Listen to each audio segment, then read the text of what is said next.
mula sa kalangitan na kahit sa Biblia ay wala nito. At saan ka pa po magpunta, at punta ka pa ng Roma, wala po nito ikaw maririnig. Tanging sa kapanaligan lamang, sapagkat dito po sa katotohanan na ating ginagampanan ay narito na ang siyang kasagutan na matagal na natin hinihintay. Ngayon po, di po ba sinasangka si Jehovah? Eh, sino po ba si Jehovah? At sino po ba si Yahweh? Ngayon, pag po kayo nga antukin para maka-catch kayo ng liwanag. O sapagkat ang pagbilib ng katotohanan ay yun po yung kalakasan, kagalingan at kaligtasan. Atin pong papakinggan kung sino po ba talaga si Jehovah. Isa po ba siyang lumikha o isa siyang naging mortal na naging anghel sa kalangitan lamang? Malalaman po natin, atin po ipapasa ang pagbabahagi sa ating asitor na si Asitor Apostol Trio.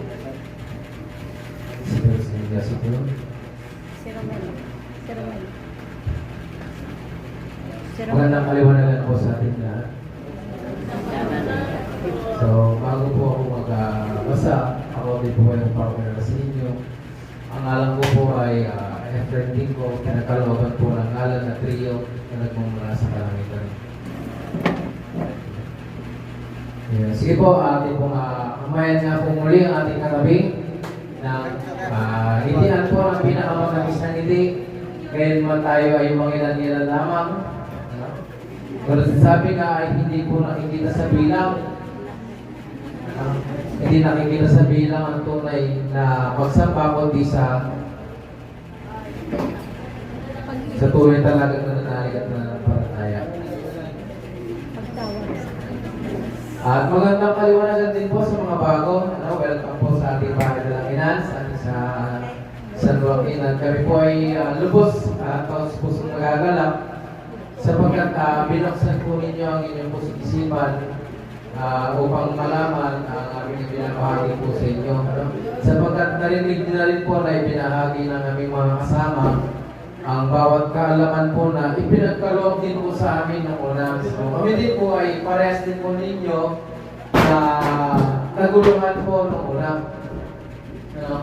Na kung bakit ipinagpipilitan, lalong-lalo na po maraming salamat sa aking mga magulang na bakit ako ipinagpipilitan yung kaalaman na halos kaparehas din lang naman ng aking nalalaman. Ngunit ako po kasi ay isang open-minded na tao, kaya lang ang hindi lang po sa akin ay ayaw ko po yung ipinipilit pa sa akin yung isang bagay na kumbaga gawin ka agad. Yun po yung nagbukas sa akin, naway ganoon din po sa inyo. Ito pong mga kaalaman namin kung binabahagi ay hindi po para hangaan, na wow, kakaiba po siya. Hindi po siya para hangaan, kundi ito po ay para pag-aralan po. Pag-aralan at unawain. Kung bakit malaki yung pagkakaiba po niya doon sa ating kinalakihan, ating minaanak. Sapagkat tayo po mga Pilipino ay tawag dito, likas. Likas na madasalin. Madasalin, nagugulat ka na nga, nagdadasal ka pa eh. Di ba? Kaya lang, yung expression po na yun ay mali po pala. Para siyang isang tiyan na binigkas mo. Na hindi natin napapansin ay hindi po pala maganda. Kung bakit nagkakaroon po tayo ng karamdaman sa ating katawan. So yung mga karamdaman po ay halo-halo po siya. Kung minsan nasa kinakain at kung minsan nasa ginagawa rin po natin.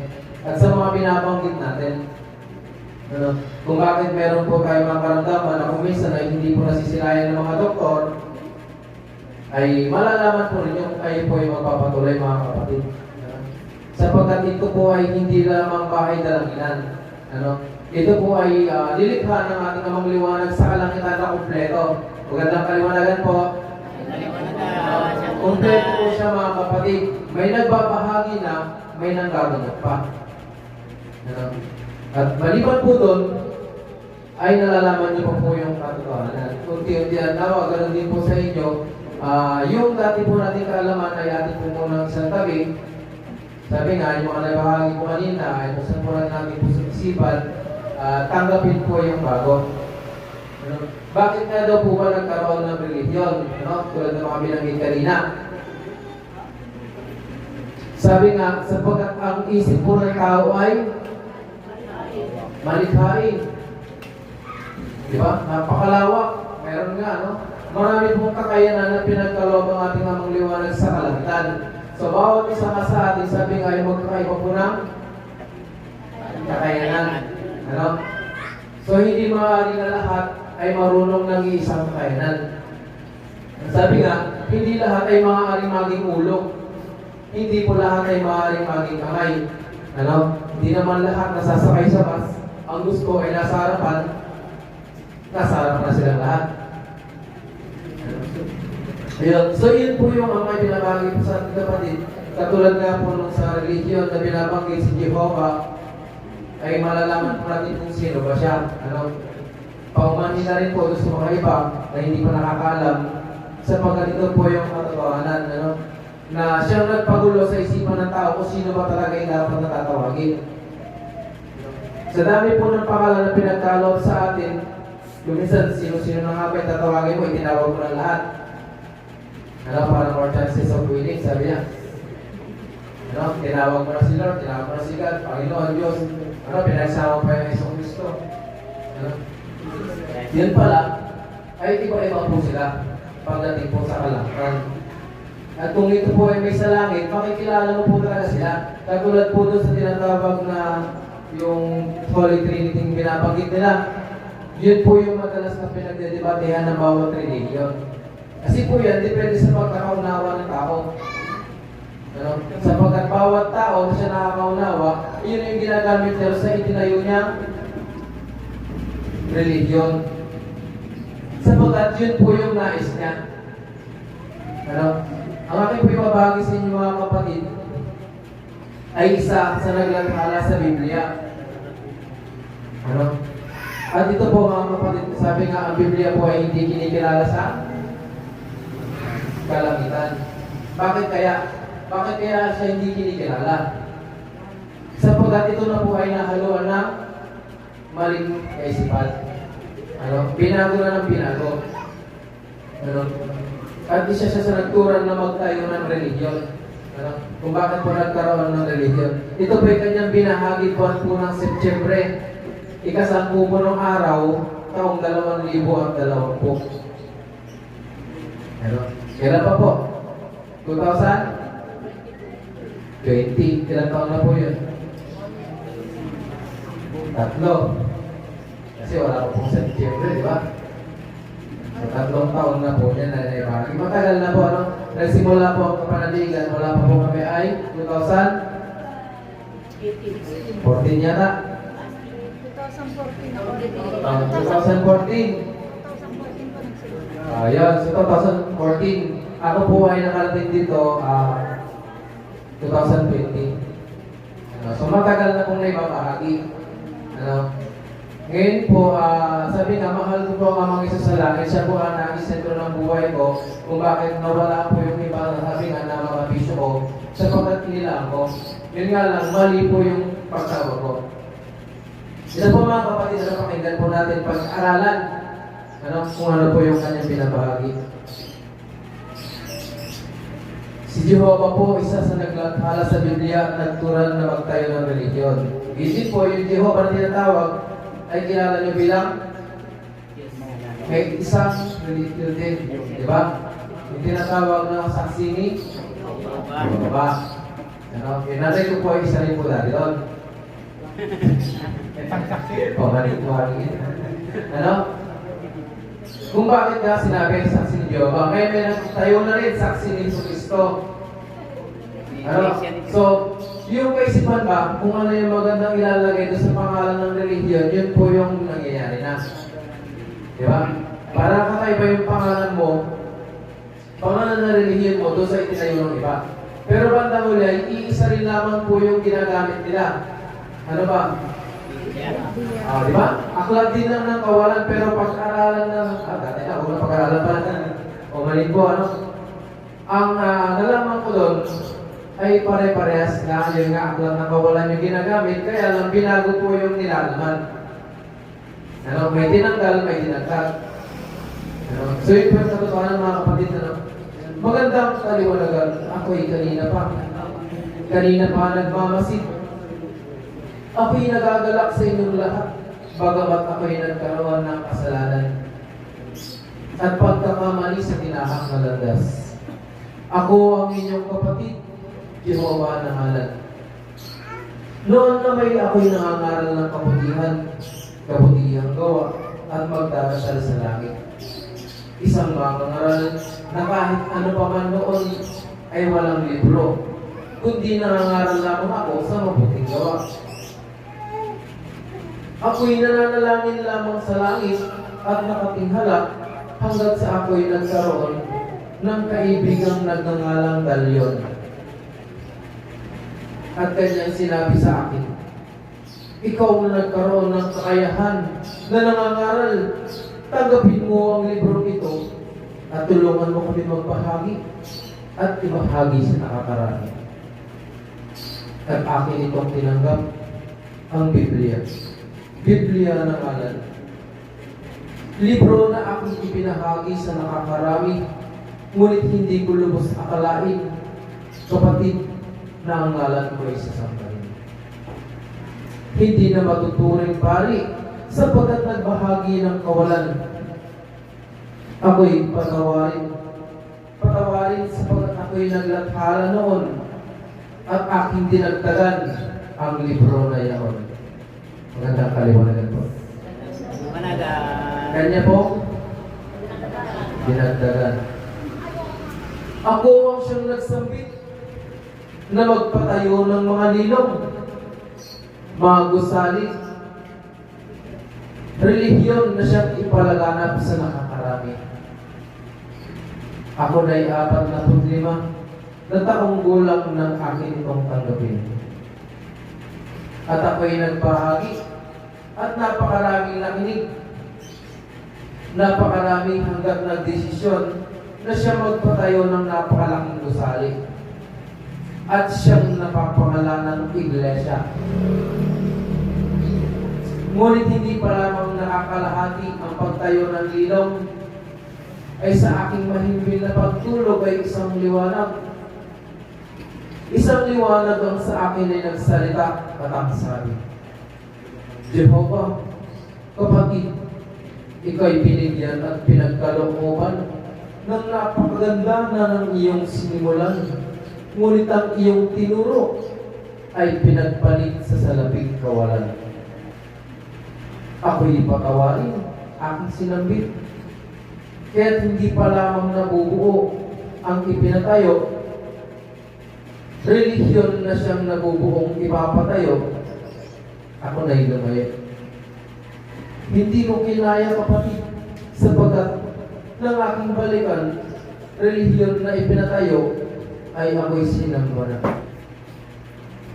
Kaya't ako na lamang pinaslang ng aking sarili. Ako'y namayapa sa edad na 245. Ilang taon po?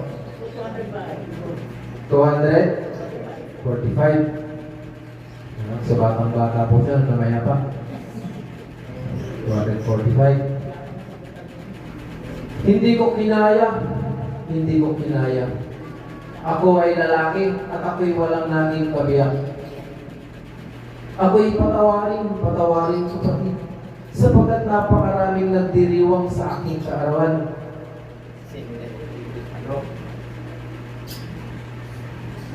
Ang aking kaarawan ay Disyembre 25. Ako'y patawarin sapagkat aking ibinahagi at ikinalat ang isang libro ng kawalan na isa lamang diyarimo ng tao Gandang kaliwanagan po. Ano po yung diary mo? Diary. Nandun yung talambuhay mo, yung araw-araw na ginagawa mo.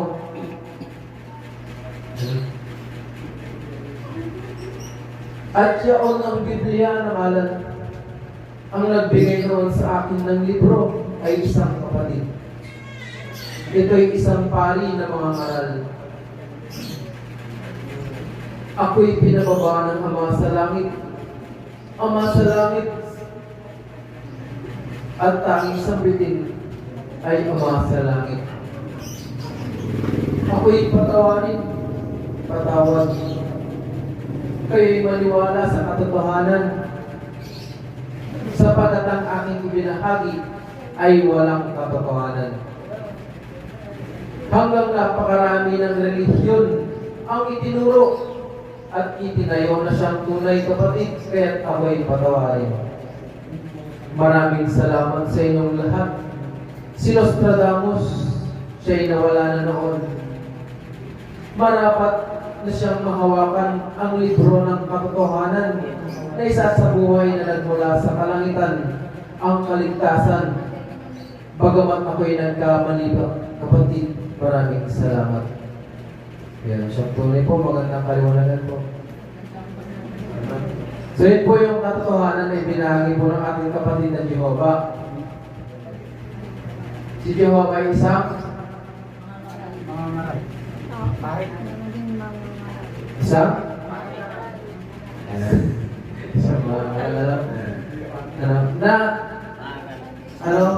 sapagkat sabi nga ay hindi lahat ay kinakausap ng ating Ama sa langit. Napakapalad niya sapagkat isa siya sa pinagkalooban ng kakayanan. Magandang kaliwanagan po. Sapagkat marami po yung may kakayanan, meron yung may kakayanan na magaling magpaliwanag. Yung natural ba yung pagpapaliwanag nila, lalong-lalo na po sa aming kumpanya, meron talaga yung tinatawag nilang brother ko. So, napakagaling magpaliwanag. Pakilala niyo po yan. So, yun yung kakayanan na pinagkaloob sa kanya na magaling siyang encourage na tao. So, bawat isang kasabi niya ay dinikang kaiba. Yun nga lang, siguro sila ay hindi nila pinakikinggan kung ano man yung pinapagin sapagkat sila ay nakatuon sa kung ano yung meron ngayon. At yun po ay salapi. Magandang kaliwanagan po. So, ang mundo po nila yung iikot sa salapi. Marami na po na nagpapatotoo patungkol sa mga ginagalawan po nila mga simbahan kung ano po talaga yung mga malakad na nangyayari. At ang tao po sabi nga ay nalilindang.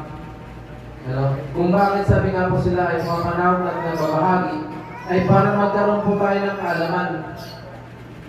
Sapagat hindi po namin kayo pwedeng hugutin sa kung alin kinalakihan nyo, kundi kayo po mismo sa sarili nyo yung mag-aalis sa kinagis na nyo. Hindi po maaari yung kapatid mo ang hihirain kanya paalis sapagat may tendency na ikaw ay bumalik. Magandang kaliwanagan po. So yun po yung purpose kung bakit ibinabahagi ko sa atin yung mga kaalaman na siya nagmula sa kalangitan.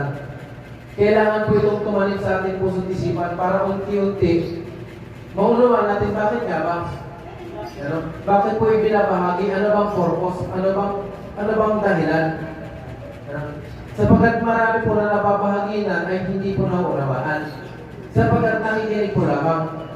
Oo, maganda po siyang pakinggan. Marami pong salita. Kaya alam kung ito po ay hindi natin unawain, hindi natin matatanggap yung katotohanan. Hindi po papasok sa ating puso't isipan na ito pala yung kailangan gawin.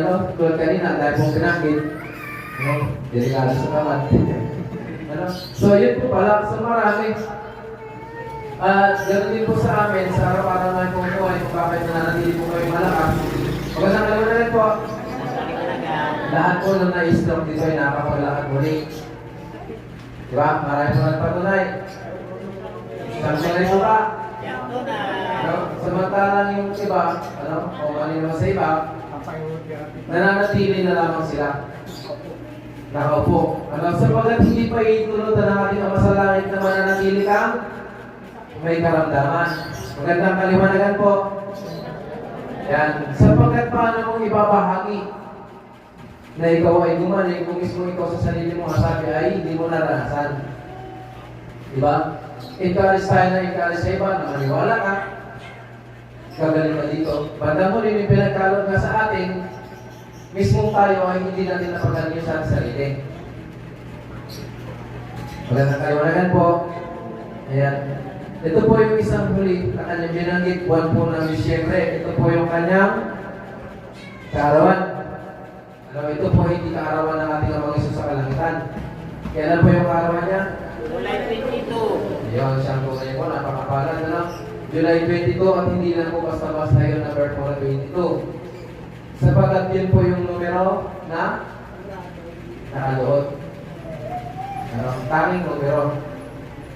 Ito pong Disyembre, buwan po ng Disyembre, 25 ng araw, taong 2021. Ano, muli po siya pumanaw at ulit ng bahagi. Magandang paliwanagan sa inyong lahat. Ako'y natutuwa sa inyong lahat. Ang ngalan ko pala ay Jehovah. Ako na ang siyang pumarito sa inyong lahat. Ako ay lubos na nagagalak, kapatid. Ako ay panandalian lamang upang magpasalamat sa inyong lahat. Kami ay nagdiriwang din sa kalangitan. At kayo ay nasisilayan. Isang liwanag ang paparoon sa inyong lahat. Nadaragdagan na ang inyong kaalaman. Ikaw ay magpatuloy. Maraming salamat sa inyong lahat. Paalam. Yan po mga kapatid. Nagalaan po na atin pong napakinggan, So kung tayo po ay magbabahagi, lalo po sa mga kasaksi nila. Kung sino po si Jehovah, sino po ba si Jehovah? Siya ang naglathala sa isa sa naglathala sa Biblia at nagturan. Nagturan po siya mga kapatid. Sinadjust niya. Na magtayo ng religion. Ayan. So, kung tayo po yung magbabahagi, sasabihin mo na ng Jehovah, yun po siya. Sapagkat si Jehovah ay isa sa naglathala po sa Biblia. At ang Biblia daw po ay kayari mo. Siyang tunay po, maraming salamat po sa inyong pakikinig mga kapatid. Ako po muli ang inyong kapatid at trio. Maraming salamat po. Magandang kaliwanagan. Balik ko po. Yan po.